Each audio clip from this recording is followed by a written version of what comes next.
Sun Tzu said that there has never been a protracted war from which a country has benefited.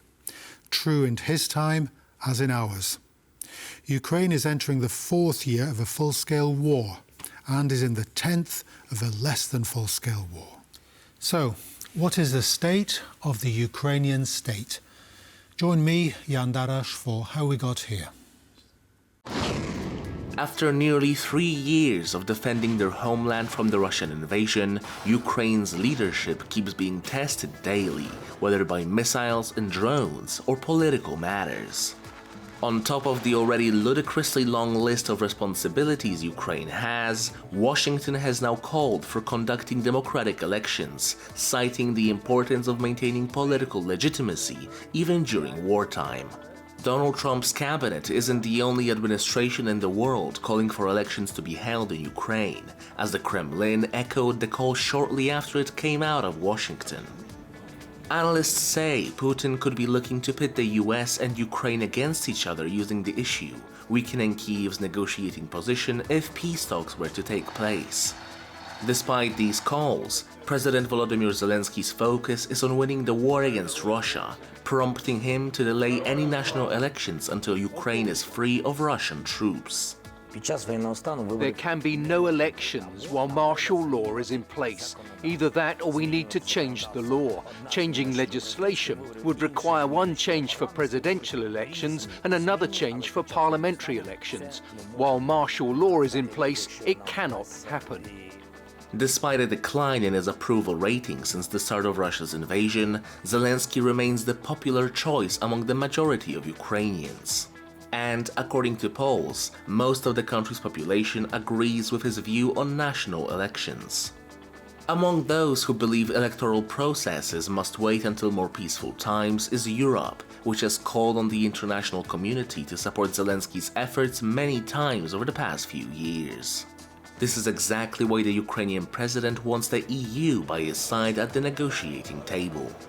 If our allies believe we must move to the diplomatic track, and I believe we are ready to move to the diplomatic track, there must be the United States of America, Europe, Ukraine, and Russia. Despite pressure from both its greatest ally and foe to hold fresh elections, Kyiv will remain under the rule of Volodymyr Zelensky until he's sure Russian missiles are no longer flying overhead.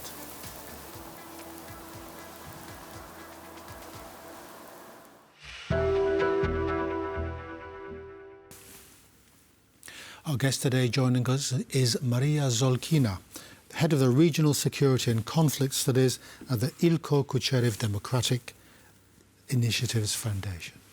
A long title, but it's a think tank that's based in Kiev. Yes, that's a think tank based in Kiev, one of the oldest one operating since 1992.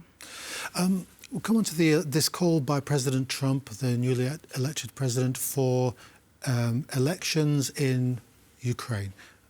Is that just a complete naive hope? 20% of the country is under the terrible occupation, Russian terrible occupation. Is that just something that is easy to say but very difficult to accept? It's very difficult to accept, it's very difficult to realize in practice, to implement, but I don't think that's just a result of naivety, let's say. I think it's a part of mindset and perception of the reality or misperception of the reality on the ground, because probably elections in Ukraine, as in a democratic country, are considered among Trump surrounding as something which is a part of a political deal around conflict with Russia. Like if we have a politically declared ceasefire, which is the main short-term goal of Trump for the months to come, then why wouldn't we organize elections in Ukraine, which is, of course, a democratic country, and should, in Trump's opinion, abandon the martial law, which is enforced now and which prohibits Ukraine from conducting elections, for instance. Is that something that conceivably, the prohibiting of elections, is that something that conceivably can continue indefinitely, or does it have a time limit? There is no time limit because until there is a martial law in force, in place in Ukraine, it's from Ukrainian constitutional and legislative point of view, it's absolutely legal and logical that Ukraine is not conducting an election. So all the claims on the Russian side that Ukraine has illegitimate president or illegitimate parliament now, they are absolutely ungrounded, because for Ukrainian constitution was built well enough back in 90s in order to not destabilize the country with nationwide elections if we have a wartime. So basically, every 3 months we have a prolongation at this moment of martial law, and it gives space for maneuver. If situations started changing, so probably there will be changes with prolongation or not prolongation of the martial law. Ukraine, we tend to forget that Ukraine has been at war since 2014, full-scale invasion, second invasion by Russia. Is there any possibility that we can gauge the mood of Ukrainian society or sectors of Ukrainian society in 2025? We do understand pretty well what's going on Ukraine-controlled territories with face-to-face methods or telephone methods.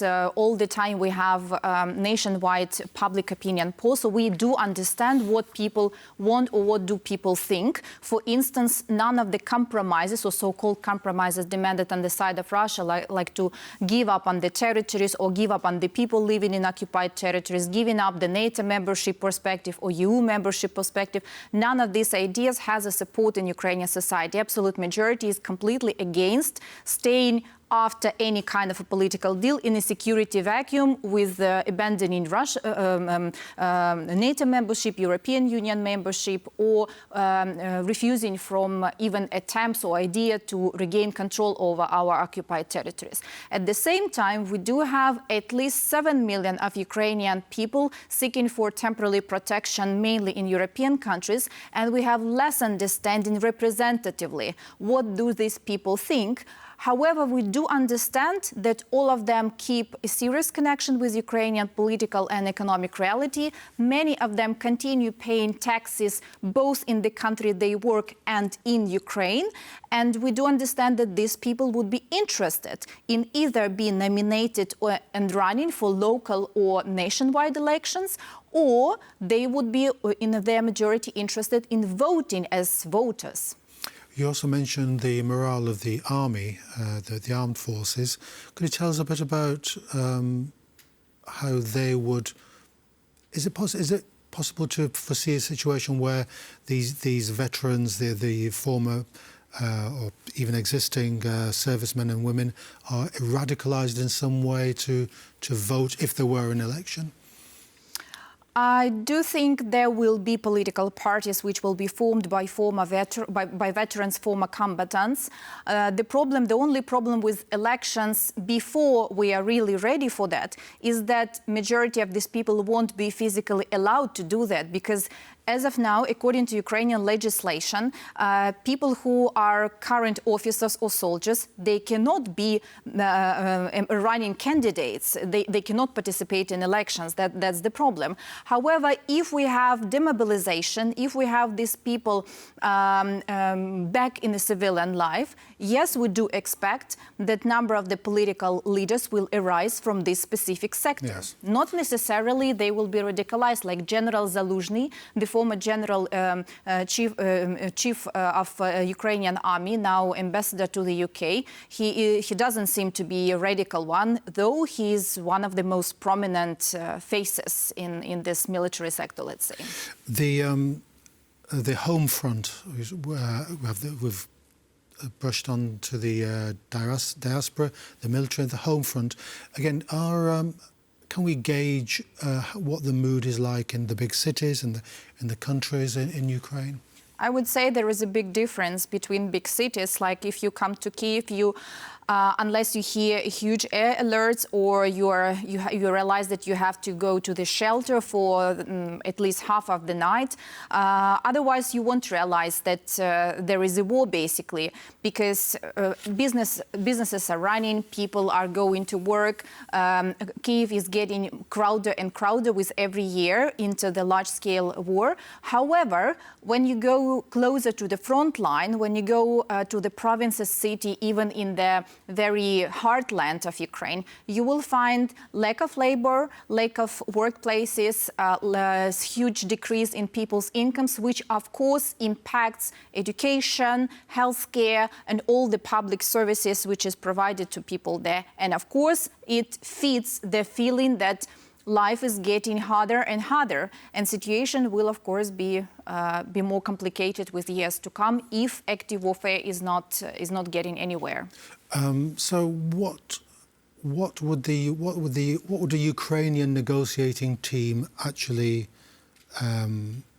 propose across the table? You have a Russian team, Ukrainian teams. How would that look in principle? It's very easy for the West to say, okay, peace now, peace at any price, and totally disregard what the Ukrainian side actually wants. But if we make the imaginative leap and say, okay, if we can imagine a conference or a ceasefire, what would be the terms that the Ukrainians would want to advance? Position of Ukraine negotiation team is and will be a reflection of domestic moods inside Ukraine, and these moods are not just from 2022 but from 2014. It's about territories, it's about security guarantees even more than it was before. So principal pillar for Ukraine will be if we agree to a ceasefire, which is not bad in principle, but if we agree to a ceasefire as such, we need to understand what happens with Ukraine the very next day. Whether the military aid will continue to flow to support Ukraine's defense, whether the military production and public procurements in European states and US will be still considering that Ukraine will need more weapons in the years to come to keep the defense line at least where is it. And the most important question, whether Ukraine will be a part of any defense, collective defense alliance, if not NATO, then some other alliance, like bilateral alliance or multilateral alliance, with none of these security guarantees, with just assurances, like it happened in 1994 with Budapest Memorandum. Yes, it will mean that Ukraine will just agree not to fight for its territories in the months to come. Ukraine will agree that there is a ceasefire and everyone gets calm, that conflict is at the diplomatic stage already, but no aid or less, critically less aid, no security guarantees. Russia will strike for lifting of the sanctions, that's their goal. If they succeed with this, with at least partial lifting of the sanctions, in a year maximum, Russia will be able to re-equip itself, rearm itself, bring itself to a better position than they are now, and attack again. And Ukraine will be in a more vulnerable position at that time than it is even now. So that will be the position of Ukraine. Can you give us a picture of the domestic scene, the domestic mood in Ukraine? You mentioned the lack of job opportunities, for example, the closer you go to the front line. It's about the economy, isn't it? How does the state of Ukraine, the Ukrainian economy, function under these conditions? Is it just on this drip feed of Western aid? Is it able to get out its exports? How does it do that? I would say that Ukrainian economy has been getting through different times and through a new stage right now, because as of now, the domestic military production is getting more and more significant part of the domestic economy. And this is a direct outcome of that we realize that we are completely dependent on the foreign military aid. Domestic military production, which is being started right now in a new scales, let's say, in a new scope. So it changes the situation on the labor market with workplaces, with salaries, and this will be, I would say, a plus for Ukrainian economy for the years to come. However, of course, when it comes to 2/3 of incomes into Ukrainian budget, we are dependent on support from abroad, and that's a problem again, and it's partially explains why Ukraine is insisting so much on having more support in years to come, even if the ceasefire is declared or there is an attempt to ceasefire to be declared, because Ukraine needs needs its sea export to be defended. It needs its Dnipro region, which is very industrially rich region and rural rare materials rich region. We need these territories, which are still under the control of Ukraine, to be secured, to be defended, because this is the basis for industry and for the economy. The proposals for investment in Ukraine post-war, should it ever come, again seem to be predicated on the idea of peace. How does a country like Ukraine attract foreign investment when the borders are still unclear? Mm-hmm. There is a frozen conflict, if we can call it that. That's going to be the most difficult thing for any Ukrainian government to try and attract foreign money into the country. While having this in mind, that was exactly the reason why back in September 2024, President Zelenskyy and his team had come out with the idea to propose future, now we understand this is Trump administration in Washington, D.C., to basically buy some rare materials and rare material resources in Ukraine. The logic here is not just to sell out what Ukraine has as its natural resources. The logic here is to make foreign business interested in having peace and stability in Ukraine, and to organize long-term lobby and advocacy from business to any government in US or elsewhere in Europe, to push their governments to give Ukraine weapons, to accept Ukraine to EU and NATO. Maria Zolkina, thank you very much for coming on to the programme. Great to have you. That's all we have time for today. Join us next time. You know the time. Mondays, Wednesdays, Fridays, 2:15 p.m. CET. See you then.